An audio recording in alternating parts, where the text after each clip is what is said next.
Olá, amigos do Varejo Cast. Você sabe, toda quinta-feira tem Varejo Cast News. Essa aqui é mais uma edição repleta das melhores notícias ali, compiladas por mim e por Fred Alecrim, pra gente trazer pra vocês aqui no Varejo Cast News. Bora lá que o episódio tá fantástico.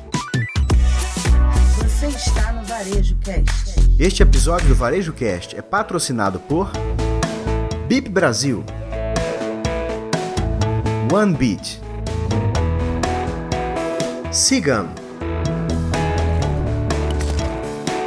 É isso aí, começando mais um Varejo Cast News, a revista semanal de quem trabalha no varejo, né, meu amigo Caio Camargo, dito pelos nossos ouvintes, né, nossas ouvintes aí que toda semana gostam de se atualizar nos ouvindo e com a curadoria de notícias que a gente traz aí. Se informar é sempre importante, né, Caio? É expansão de consciência, é saber o que está acontecendo, até para ver o que você, né, está fazendo no seu negócio, na direção dessa notícia, se isso impacta ou não impacta positivamente ou negativamente o seu negócio, e que você possa se preparar, né? Não é apenas informação, né, Caio Camargo? Exatamente, no teu contexto de GPS dessa história, somos a bússola, cara. Então é para nortear um pouco os caminhos, trazer as melhores notícias, as melhores opiniões. E antes da gente começar essa edição do Varejo Cast News, vale sempre um lembrete para você.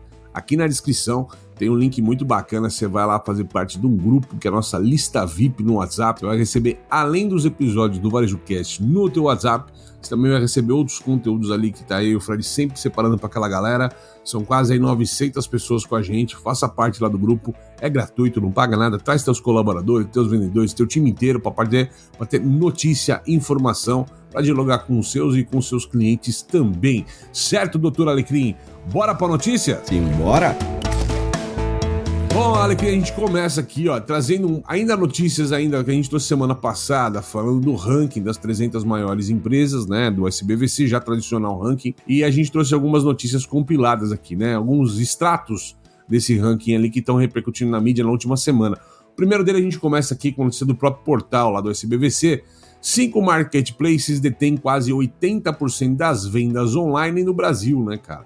Olha aqui na matéria interessante. Então, assim, o mercado brasileiro, quando fala no e-commerce pós-pandemia, parece que o marketplace é o grande destino do consumidor, certo, meu amigo? E aí a gente vê uma concentração muito grande, né? Porque quando a gente fala de marketplace, lembrando, não são só vendas diretas feitas por essas marcas, mas principalmente como o Mercado Livre, são várias marcas que estão ali dentro, inclusive pequenos negócios, né, Caio? Que estão. Então a Magazine Luiza, por exemplo, é um marketplace, mas ela tem os produtos que são vendidos pelo Magazine Luiza, e tem também outros empreendedores que usam o marketplace da Magalu, e como esses outros também, para chegar até consumidores mais distantes aí das suas regiões. Seguindo aqui o estudo deles, o primeiro colocado aqui, Mercado Livre, eles estão falando aqui, comentando que a primeira vez que conseguiram ter o extrato, né, de faturamento, foi publicado esse extrato, 80,5 bilhões de faturamento no ano passado, tamanho desse negócio gigante, né? Aí ainda tem Americanas, considerando o ano passado, a movimentação do ano passado era diferente do que está acontecendo esse ano, mas Americanas, Magazine Luiza, na sequência Via, que é o Via Varejo, né, Casas Bahia e tudo mais, e o pessoal da Amazon no quinto posto aqui, né, cara, mostrando, né? Fazendo já uma sequência na segunda notícia, porque uma tem a ver em conexão com a outra, né? Quando a gente fala de marketplace, Alecrim, é que eles trazem o papo principalmente da Shein. Eu tô cuidado para não falar Shine, cara, quando eu falo que é Shein, né? Da Shein, estreia à frente de grandes nomes, né, entre os varejistas, né, tá? Que é um marketplace nessa história, mas chega já na 29ª posição no Brasil, como um dos grandes varejistas do varejo brasileiro. É uma operação recente, é o 5º marketplace já no Brasil, pegando as notícias, né, emendando com a primeira notícia dos 5, né, que detém aí 80% das vendas no Brasil, e como lojista, né, como varejista, já chega nessa posição de destaque. A gente sabe que a tendência vai ser aumentar e ocupar ali, né, o top 10 rapidinho, né, pelas operações, até porque eles também estão abrindo hubs, né, estão abrindo hub no Rio de Janeiro, que chamam de hub última milha, né, para atender mais rápido, porque essa questão de logística é algo que impulsiona demais as vendas no e-commerce, né, Caio? Então isso vai ser muito importante, né, cara? E tem sempre o papo, né? A gente, juntando essas duas notícias aqui, né, a gente entende que as pessoas, elas querem resolver a vida de uma maneira mais rápida. Então, o nosso processo antes de compra online era entrar lá no Sr. Google, né, e pesquisar um produto e começar a surfar o site 1, site 2, site 3, site 4, buscando o melhor preço, melhor oferta, e aí tinha que ter toda parte de cadastro e tal. Então era um processo longo de compra para você ter uma jornada digital. Hoje, a questão dos aplicativos, a gente falou no anterior também sobre super aplicativos nessa história, das pessoas terem uma comunidade, não, já abre aplicativo, com 2 toques já está comprado, já resolvi essa história, faltou leite, aperta um botão, chega o leite em casa, né, preciso comprar alguma coisa, uma pilha, aperta o botão, a pilha está em casa. Nessa mágica de consumo dessa jornada, realmente os marketplaces tomam um pouco da jornada, acho que não só por ser o marketplace, ou seja, todo mundo lá vendendo um monte de coisa, mas pelo processo logístico também que auxiliou, né? A própria Shein tem acelerado muito o processo logístico como hub e como tudo para tentar chegar na mão do consumidor de uma maneira mais rápida, certo? Certíssimo. Aí 2 coisas, tá? Eu quero só quebrar as pernas aqui da nossa esteira que a gente combinou, porque eu acho que tem uma notícia que vai combinar melhor agora. E outra é que esse processo, né, do e-commerce, das plataformas, esse crescimento do digital, que tem a ver, né, com essa jornada mais simples, mais prática, mais efetiva, mostra também que a diversidade nos canais, né? Porque a pesquisa apresentada pela SBVC fala que 57% dos varejistas, né, já atendem online no WhatsApp, né, já atendem via WhatsApp. Isso se você tirar a parte de alimentos, que aí cai um pouquinho. Então, 57%, ou seja, há também uma diversificação de canais. O WhatsApp, durante muito tempo, os varejistas não queriam utilizar o WhatsApp como ferramenta, mas, como aquilo que a gente fala aqui, né, a frase do Doug Stephens, não é o varejo que dita as regras, são as pessoas que ditam as regras para o varejo. O varejo, ela tem entendido que é a ferramenta que 95% dos brasileiros têm no seu celular, que a gente já falou aqui também. Então, se eu quero me comunicar de uma maneira rápida, vender de uma maneira rápida e agilidade vende, eu preciso estar no WhatsApp. Mas como a gente está falando de e-commerce, como a gente está falando de plataformas, a gente tem um dado, né, da IBM que diz que o tempo que as pessoas esperam para receber o produto em casa, já que a gente está falando de marketplace, são 2,15 dias. Ou seja, em média 2 dias, né, meu amigo? Exatamente. Isso mostra, a gente já fala, né, cara? É o varejo do agora, eu quero isso, eu quero comprar tempo. A gente, quase todo episódio, a gente acaba passando por esse momento e tal. E esse estudo é muito bacana você citar, porque a gente provavelmente deve trazer ele num dos episódios de segunda-feira, onde virou segunda-feira no Varejo Cast, para você que nos acompanha e já sabe, virou Tendências e Pendências, ou TIP, que nós vamos chamar carinhosamente lá na frente, mas o Tendências e Pendências, onde a gente discute realmente tendências, pendências, ou como diz meu amigo aqui, urgências de mercado, né, cara? É isso aí. Por isso que a Shopee tá abrindo hub de última milha, por isso que Magalu usa lojas, né, como CDs para distribuição rápida, por isso que a Amazon tá expandindo os CDs, porque agora a briga entre esses top 5 aí, esses top 5, que tem 80% das vendas, é quem entrega mais rápido, né, meu amigo? Exato. E ó, a Shein já tá maior hoje, nessa posição de 29ª no Brasil. Maior que a Centauro, maior que Loja 100, maior que Pernambucanas, maior que Arezzo, maior que Marisa, e próxima de nomes como Riachuelo, C&A e Amazon, né? Então, só um dado curioso, a gente falou de digital, de mobile, eu vou lembrar um caos do varejo pra nossa audiência aqui, cara. Pelo menos uns 15 anos atrás dessa história, eu tava num dos palcos lá dos amigos da Gouveia, né, do Marcos Gouveia. Eu lembro que o Marcos falava um estudo numa época do mobile commerce, ou M-commerce, que a gente falava no começo, dando nome e tudo, todo mundo colocava sigla pra tudo e tal, era o M-commerce.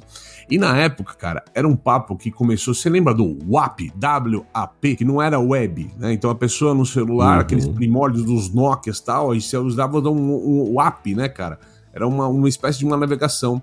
E ele falava naquela época, cara, que assim, olha, muito do mobile commerce com a projeção que eles davam, não vou lembrar dos números da época, obviamente, mas ele falava assim, não, você usar o celular para pedir uma pizza é um mobile commerce. E eu lembro que foi, então, muita gente achou jocoso isso, riu, né? E hoje você vê que faz total sentido, porque tudo é no celular. A conversa do WhatsApp, como você colocou, quando você colocou na tua fala aqui, exatamente isso. Eu posso estar ligando, eu posso estar comunicando, eu tenho que estar no canal digital. E ali o mobile era uma ferramenta, era um hardware, mas hoje tem tudo a ver, essa história do mobile commerce, ser tudo que se faz no celular. Bom, próxima notícia aqui, lá do pessoal da Mercado e Consumo, Alecrim, olha aqui, ó, a gente sempre fala de diversificar o portfólio, trazer novos negócios, né, e a pauta da vez aqui é o pessoal do Habib's, cara, né, famoso pelas esfirras, pela culinária árabe, além do Ragaz e outras operações que eles têm, mas lança o Mita, uma plataforma e-commerce para a venda de marmita, ou até rimou. Olha essa história, cara. Mas os caras lançaram aqui, de fato, segmentado, cara, que é uma estratégia que a gente viu, inclusive nossos amigos do TT Burger. Lembra dessa estratégia, cara? Conta um pouquinho aqui, lembrando o papo pro nosso pessoal aqui, cara.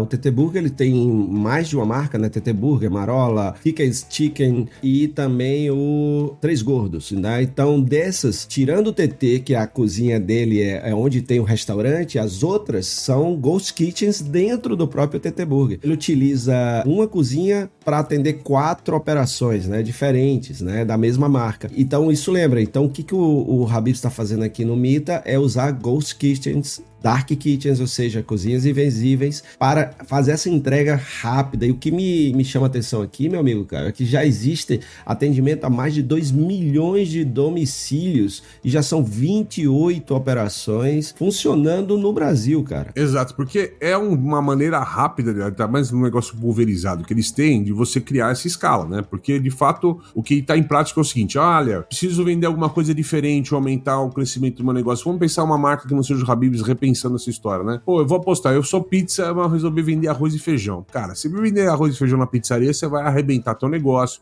vai perder posicionamento, vai ser bacana. Agora, tu colocar lá, fazer arroz e feijão na cozinha e botar isso num dark kitchen, né? Usa a tua própria cozinha da pizza lá. A pizzaria funciona melhor à noite. Durante o dia você faz arroz e feijão e vende no e-commerce, cara. Vende numa plataforma digital. Então é um jeito de você usar melhor o teu trabalho e criar uma nova renda financeira usando o mesmo espaço de trabalho às vezes, né, cara? Não precisa ter diferença de tamanho. Então, são maneiras de você criar diversificação de portfólio e pode ser interessante para qualquer negócio. Você pode pensar como Ghost Store, não precisa ser alimentação, roupa feminina. Pô, cara, será que vale a pena vender para criança ou para masculino também? Você pode trabalhar de maneira no Ghost, né? Faz uma Dark Store, uma Ghost Store, alguma coisa para você vender isso de uma outra maneira sem descaracterizar o teu público, sem descaracterizar o teu negócio hoje. Por exemplo, né, a Patagônia no início, quando começou a operar resale, né, fazer moda circular, tinha um site paralelo chamado Worn.com. E aí, quando começou a crescer em torno de 40% ao ano as vendas, aí eles começaram a ver como é que eu integro isso à minha operação. Mas primeiro começou separado, né, Caio? Então, isso que você traz é muito interessante. É uma forma de você diversificar a fonte de receita, você aumentar o teu ecossistema com um novo modelo de lucro, com um novo modelo de negócio, você ampliar a sua fonte de receita, que você não depende de um lugar só, né? Isso dá para o pequeno varejista que está nos vendo, né? Você tem uma operação, como o Caio falou, por exemplo, que você vende pizza, você pode vender caldo, né? Usando a mesma cozinha, porque pizza você só vende à noite em sua maioria, então você pode vender caldo, almoço, né? Usando a mesma estrutura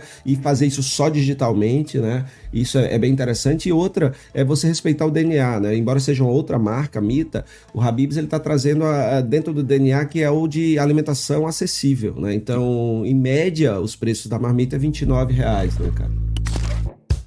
A próxima notícia tem tudo a ver com um dos nossos membros ocultos aqui, o ChatGPT.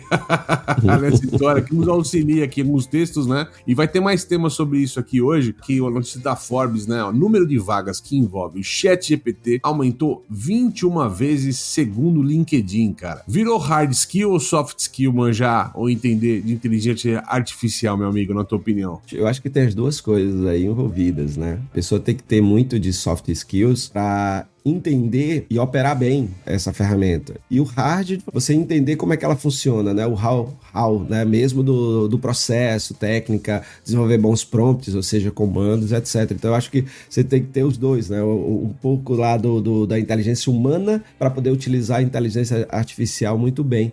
E aí é uma coisa interessante, né, Caio, que assim, eu tenho uma honra de ter como parceiro você aqui no Varejo Cast, porque você já nasceu com inteligência artificial no nome, né, velho? Então, assim, você é um precursor, velho. Tudo começou com você. Você é o início, o meio e o fim desse negócio, como diria Raul Seixas, porque vamos lá, nome o nome do cargo que a galera tá criando é Caio, velho. O Caio, então, cara, assim, tem o Caio pra chamar de seu, né, cara? Então diga aí, Caio, Chief Artificial Intelligence Officer. Essa caiu como uma luva, né, cara? Não é, velho? Então... O Caio vai ser um cara de tecnologia, né, cara? Mas é exatamente isso, cara. E eu tenho visto, cara, tem crescido de fato esse cargo de Caio nas empresas, CAIO, né, cara? Ou seja, o Varejo Cast já tem Caio há bastante tempo, velho. Então foi precursor também. Eu aqui na empresa, velho. É isso aí, cara.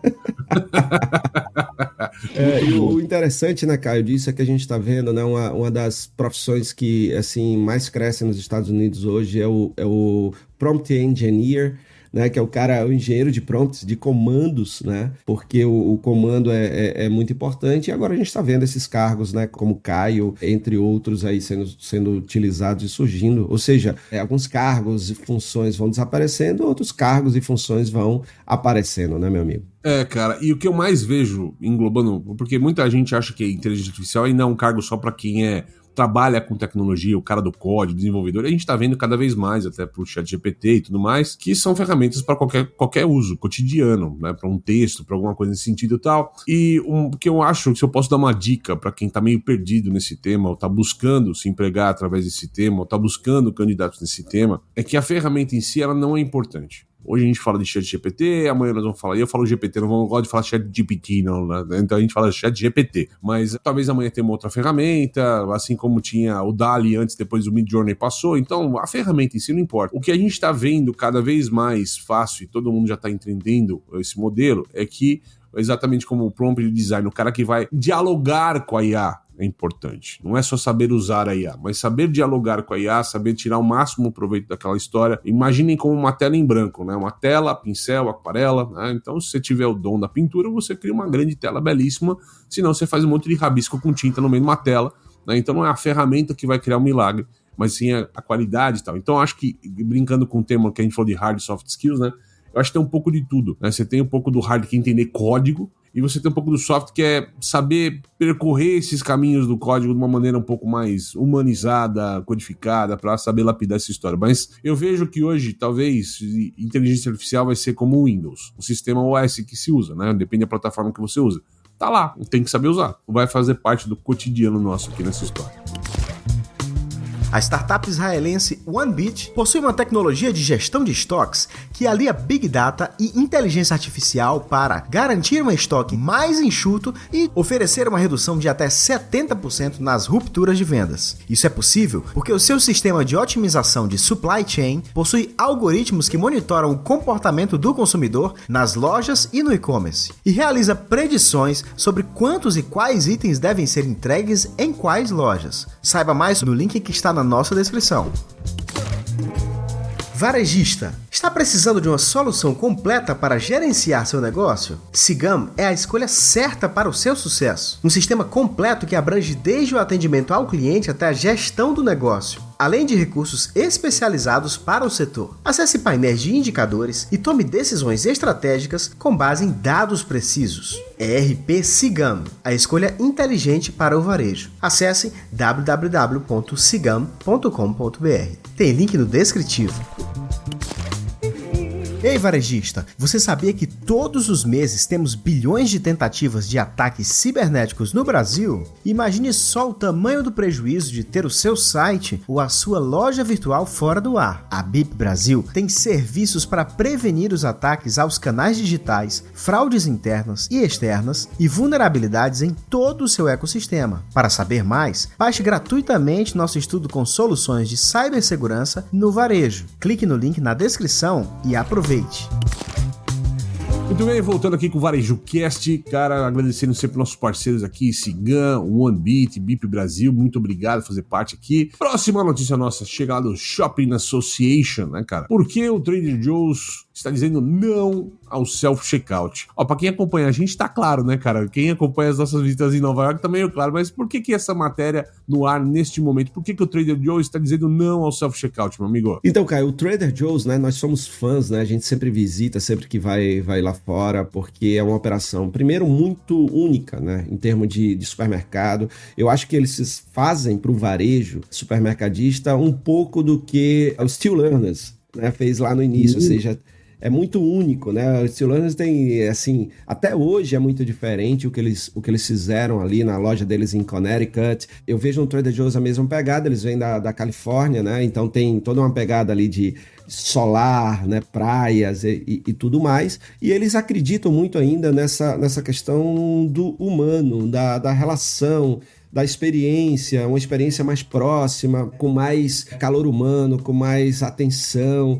E eles acreditam que a tecnologia é um trabalho para o cliente, né? Ter que o cliente embalar a sacola, o cliente ter que bipar. E ele acha que tem gente na loja que pode fazer isso e que com isso a experiência do cliente melhora, né? Mais uma vez, eu vibro quando eu vejo esse tipo de coisa, porque isso não anula o que o Whole Foods faz, o que o Walmart faz, o que o Target faz, que é investir em self-checkouts, em caixa de autoatendimento. Só mostra, cara, que você tem que ver qual é o modelo que você quer, porque qual é a experiência que o seu cliente vai preferir. E aí você coloca no seu negócio. E tem coisas interessantes lá, né, Caio? Como aquele sininho que fica no caixa, ao invés de ter também digital, dizendo qual é o caixa disponível digitalmente, né? Ou alguém dizendo caixa livre. O próprio Whole Foods tem, né? Os totens que ficam piscando cor, trocando cor, qual que é a fila que você pega, como você pega, pra organizar a fila e tal. Né? Então lá eles têm um sininho que o operador de caixa, né? Então dá um toque, caixa livre. 2 toques é um produto que alguém vai vir da loja para trocar para o cliente, algum produto que o cliente esqueceu, e 3 toques é chamar o gerente para resolver alguma questão ali, né? Então isso é muito legal, é um sininho, né, cara? Se você entrar mesmo, a única coisa que você vê de tecnologia dentro da loja é dizer assim, acesse o nosso Instagram para ver as receitas maravilhosas que você pode fazer com os produtos que você compra aqui. É isso. A pegada bacana. E tudo a ver com essa notícia, Alecrim. A gente puxa a próxima notícia nessa história toda. Que ao mesmo tempo que o Trader Joe's está batendo o pé aqui, né? E dando não é um passo para trás, mas se posicionando nesse mercado humanizado, nessa história toda. Não entrando na onda, né, Caio? Na verdade, não surfando a onda da automação, né? Todo mundo tá fazendo, tem que fazer. Primeiro que nós vamos comentar a notícia, você vai me ensinar e ensinar a nossa audiência como fala o nome da cidade do Canadá aqui, né, cara? Vamos lá. Eu lá, desde a época do jogo de War, eu falava Ottawa. Então aqui, ó, Walmart em Ottawa testa adicionar pessoas ao self-checkout. Mas não é Ottawa que se fala. Como se fala, meu amigo? Walmart em Ottawa ou Ottawa. Ottawa. Não, mano, assim como a gente ensinou o pessoal a falar Shein e não Shine, quando tiver Ottawa, não é Ottawa. Coloca aí, Yannis, o selo Varejo Cast é cultura. É isso aí, cara. Vamos lá, cara. Olha só que legal, né? O Walmart, então, em Ottawa, né, tá testando aqui adicionar pessoas nas filas de self-checkout. E aí tem um pouco a ver com o que a gente tá falando de atender humanizado, certo, meu amigo? Certíssimo. Então, a experiência que eles estão fazendo no Canadá, a matéria, né, aqui do Retail Brew, fala que isso pode ser um projeto piloto para ser expandido, né, em toda a rede. A gente não sabe se é por causa do perfil do consumidor de supermercados no Canadá ou se isso é um teste para ser espalhado também nos Estados Unidos e outras regiões. A grande questão é que nessa região, os caixas de autoatendimento vão ter uma pessoa, um funcionário ali do Walmart para passar as compras para os seus clientes e colocar na sacola. Imagina que é exatamente o que o Trader Joe's continua fazendo. O Walmart está fazendo esse teste depois de investir maciçamente em automação através de self-checkouts, tá dando esse passo aí para colocar gente onde tem tecnologia, onde tem automação, né, cara? Era bom a gente acompanhar isso para ver, porque quando a gente vê um grande varejista, né, que dita muita tendência em termos de varejo, de tecnologia e tudo, vamos ver aí para onde vai essa tendência de colocar pessoas onde já estava tudo automatizado, né, meu amigo? Tem 3 links bacanas aqui pra gente fazer. O primeiro deles, a gente já trouxe lá no passado aqui um pouco do pessoal da Enxuto, né, cara? E Enxuto tinha feito um caixa que colocava cadeiras pros idosos, buscando, porque o perfil de público dele, ele falava que não é pra idoso, é pra quem quiser um tempo mais tranquilo no caixa, nessa história. Então tem nas notícias anteriores e fica facilmente você encontrar isso na internet também sobre essa matéria ali e tal. O segundo tempo, eu moro em Santo André, pra quem não sabe, em São Paulo, onde fica a sede da Coop, C-O-O-P, que é uma cooperativa de consumo e tal. E aqui perto de casa tem um público idoso que frequenta muito supermercado. Então eles têm a bateria de self-checkout, são 10, mas sempre tem 2 a 3 pessoas dando assistência para as pessoas comprar. Eu diria assim, criando a cultura do autoatendimento, mas assim, dando assistência para as pessoas, então assim, que eles querem. O idoso também quer aprender como é que funciona para a comodidade da vida dele. Isso ajuda bastante, é legal. E o terceiro case, tem tudo a ver com essa história, não pode deixar de contar o caso, eu sempre brinco que eu comecei como arquiteto e muita gente se Fala, nossa, arquiteto mas na verdade, meu primeiro trabalho mesmo foi ajudando meu pai a vender pipoca, cara. Meu pai tinha umas máquinas de pipoca automática, daquelas que você bota a moeda, vira, cai o saquinho com a pipoca pronta, né? Faz a pipoca na hora e tal. Isso lá nos final do ano 90, comecinho dos anos 2000. E nessa época ali, cara, era engraçado. Se a gente colocasse a máquina em um lugar e não falava nada, era com uma vending machine mesmo, não vendia muito. Agora, se a gente colocasse uma pessoa para pegar a moeda do cliente, colocar na máquina, virar e dar o saquinho pronto, cara, a gente vendia 10, 15 vezes mais no mesmo dia. Embora a gente fale de atendimento autômato, dá pra gente brincar com alguns termos aqui, ou testar algumas experiências que podem significar maiores vendas. Por exemplo, o idoso indo num caixa automático, não sabendo a operação, ele pode desistir da compra. Uma pessoa dando assistência para ele pode terminar a compra mais tranquilamente. Então vale a pena aqui investir em modelos nesse sentido, certo, amigo? E lembrando, uma pessoa que está com dificuldade de operar uma máquina que seja toda automática, não só ela pode desistir, como também fazer várias pessoas atrás dela na fila desistirem. A gente já falou sobre isso também, né? Então, o custo da não venda por tentar empurrar uma tecnologia pode ser também muito ruim. Talvez o Walmart, com essa iniciativa, talvez tenha percebido isso daí, né? Não é ou, né? É I. Então eu posso ter os dois, como você falou aí do supermercado no interior de São Paulo, que abriu o caixa lento, né? Inspirado lá do modelo da Holanda, que a gente já falou aqui também, da rede de lá que tem caixas lentos em todas as suas lojas. Notícia super quente, né? Chegando agora, você que trouxe, né? Super recente, Caio. A inteligência artificial generativa, essa que a gente usa aí em ferramentas como Midjourney, Leonardo, ChatGPT, Bard, entre outras ferramentas, não pode ter direitos autorais, ou seja, ela não segue as regras dos direitos autorais, segundo juíza nos Estados Unidos, ou seja, a Justiça dos Estados Unidos tem um primeiro entendimento que o que for criado utilizando ferramentas de inteligência artificial não podem ter as mesmas regras do que é criado por, né, seres humanos e tal, tem a utilização dessas ferramentas. E aí, meu amigo Caio Camargo? Rapaz, esse é o começo de um estopim aqui, né, o começo de acender um pavio que a gente já vem discutindo, né? Por exemplo, quando se fala em inteligência artificial, tudo que você gera hoje não tem direito autoral. Então, uma imagem criada em inteligência artificial, você pode usar numa vitrine, numa fachada, tanto faz, né? A própria Marvel usou inteligência artificial para fazer a abertura da última série lá, no canal da Disney, né? Ou Guerras Secretas, né? Então, não tem o direito autoral nessa história toda. E o que está acontecendo aqui? Agora, como é que funciona a inteligência artificial? Ela funciona com um banco de dados. E o que está falando, a discussão que tem nos Estados Unidos é muito sobre o que está sendo colocado nesse banco de dados. E muitos, né, do que está sendo colocado lá, são livros que tem um certo direito autoral, que tem que ainda tem propriedade. Por exemplo, é como se eu pegasse o meu e o teu livro para abastecer uma inteligência artificial sobre varejo, né, colocasse nossos livros lá, e eu estivesse fazendo artigos em cima do que a gente sempre escreveu e falou, e não nos pagando, não remunerando o Caio ou o Fred por isso. Então, a Corte Americana está vendo isso como um ponto injusto, e neste momento, o que é identificado, criado por inteligência artificial, nesse momento não está datado que vai acontecer com todo mundo dessa mesma maneira, mas talvez não possa ter o direito autoral reconhecido. É difícil falar sobre isso, cara, porque se você parar, mesmo as pessoas que criam um texto ou que criam alguma coisa, elas se inspiram em algo. Uma pessoa que lê um livro, que olha uma pintura, olha uma fotografia, se inspira para fazer algo a partir disso. Estamos aqui nos TikTokers, os creators da vida, o cara pega um vídeo exatamente como um fez e copia exatamente o meu roteiro da mesma maneira para viralizar. Então, não é diferente do que acontece no mundo sem inteligência artificial. O que vai acontecer é uma incógnita. Do mesmo jeito que a gente falou que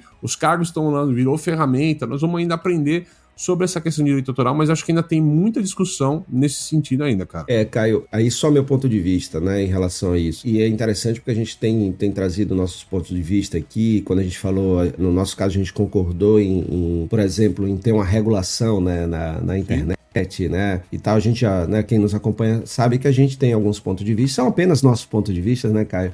Às vezes a gente concorda, nós dois, às vezes a gente concorda que discorda, né, meu amigo? E é lindo isso.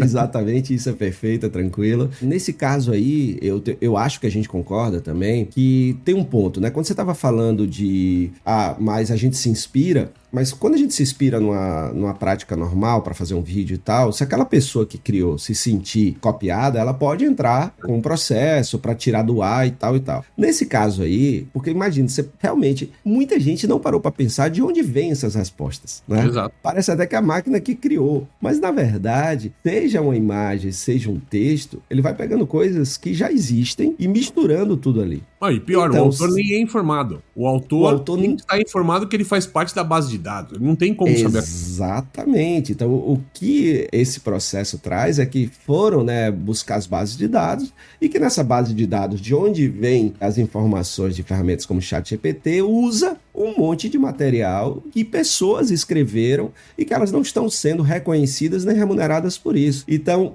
eu acho interessante o começo desse diálogo e neste primeiro momento eu acho que tá certo, porque eu tô utilizando, por mais que seja frações, aí a música, por exemplo, criou sua regra, né, para fazer um sample, por exemplo, ou mashups, né, você usar parte de uma música, se eu não me engano, até 5 segundos, se você usar, você não precisa pagar direitos e tal, ou seja, a gente vai ter que navegar nessa direção, né, se você usar X%, dependendo do que você use, mas tem muita gente criando coisas que estão sendo utilizadas e a pessoa não está sendo nem reconhecida nem remunerada, né? Então isso é um gap, é uma falha que vai ter que ser ajustada pelo sistema, no meu ponto de vista, meu amigo. O que é que você acha? Não, faz sentido? Eu concordo com você. A própria grande mídia, a televisão, usa muito desse artifício. Às vezes você vê na TV aberta, né, um canal comentando sobre uma coisa de outro canal, eles passam aquela imagem mais fracionada, ou mais lenta, por conta de pega 5 segundos e transforma em 30 segundos, né?